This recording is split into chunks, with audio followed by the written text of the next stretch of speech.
Hey everyone, and welcome back to the channel. In today's video, I'll be teaching you how to fix the Steam no connection or no network connection error that appears when launching a game or the Steam launcher.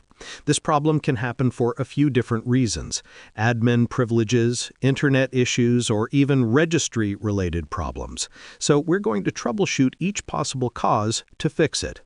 First, try the easiest fix: run Steam as an administrator.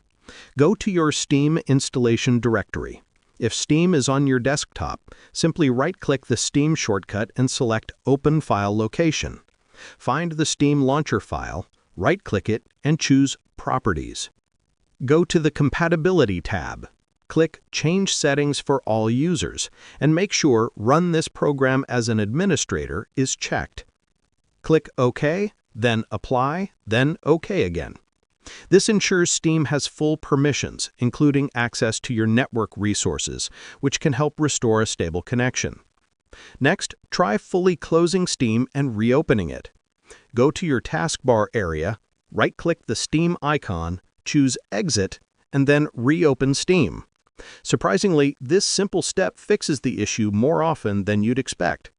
If the issue still continues, you can clear Steam's download cache. Open Steam, click on Steam in the top left corner, then select Settings. Go to the Downloads. Here, you can try changing your download region to a nearby location to see if the issue improves. Then select Clear Download Cache. Steam will restart afterward, open it again, and your issue may be fixed. That's how you troubleshoot and fix the Steam no connection error. If this video helped, let us know in the comments below.